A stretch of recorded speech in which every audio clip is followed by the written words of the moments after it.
38명이 숨지고 10명이 다친 이천 물류창고 화재 현장에선 2차 합동 감식이 진행되고 있습니다. 경찰과 국가수는 오늘 아침 신원이 확인되지 않았던 희생자 9명 가운데 4명의 신원을 확인하고 부검을 시작했습니다. 그런데 유족은 부검에 동의한 적이 없다면서 반발했습니다. 현장에 나가 있는 취재기자 연결해 보겠습니다. 김다연 기자. 네, 경기도 이천 화재 현장에 나와 있습니다. 네, 현재 정밀 감식 진행되고 있는 건가요? 네, 2차 감식은 오전 11시쯤부터 시작이 됐습니다. 어제와 마찬가지로 경찰과 소방당국, 국립과학서연구원 등 관계기관 7곳에서 45명이 감식에 참여했는데 지하 2층에 잔해물을 걷어내는 발굴 작업을 마무리하는 대로 감정을 맡길 물건을 찾는 정밀 감식을 진행합니다.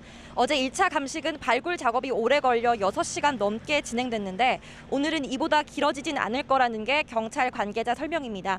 소방은 지금까지 지하 2층에서 우레탄 폼의 발포제 등을 첨가하는 작업을 하다 유증기 폭발로 불이 났다고 보고 있습니다. 당시 같은 공간에서 엘리베이터 설치 작업도 함께 진행된 만큼 용접 불똥, 담배꽁초, 전선 불꽃 등 여러 추정이 나오고 있는데 현장 감식에서는 유증기에 불이 붙은 원인, 그러니까 폭발을 일으킨 불씨가 무엇인지를 찾기 위한 작업이 집중적으로 이뤄집니다.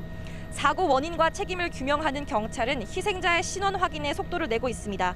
어제 지문으로 신원 확인이 되지 않았던 희생자 9명의 유전자 감정을 국가수에 의뢰한 결과 4명의 신원이 확인됐습니다. 지금까지 신원이 확인된 희생자는 33명인데 5명의 신원도 이르면 오늘 안으로 나올 걸로 보입니다. 오전부터 희생자 부검이 시작됐는데 현장에 있던 유가족은 경찰과 국과수가 유족의 동의 없이 일방적으로 부검 절차에 착수했다며 반발하기도 했습니다. 경찰은 체열로는 사인을 규명할 수 없어 부검 절차를 진행하던 가운데 신원 확인 통보를 받게 됐다고 설명했습니다. 브리핑 내용 함께 들어보시겠습니다.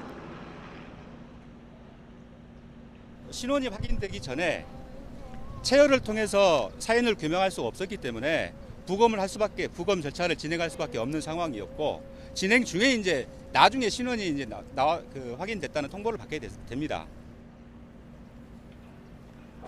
앞서 경찰은 어제 시공사인 주식회사 건우의 본사와 건축주인 주식회사 한익스프레스 등 업체 5곳을 상대로 압수수색을 진행했습니다. 설계 도면 등 관련 서류를 비교 분석해 공사가 제대로 이뤄졌는지, 안전조치 위반 사항은 없는지 등을 살펴보며 경위를 파악하고 있습니다.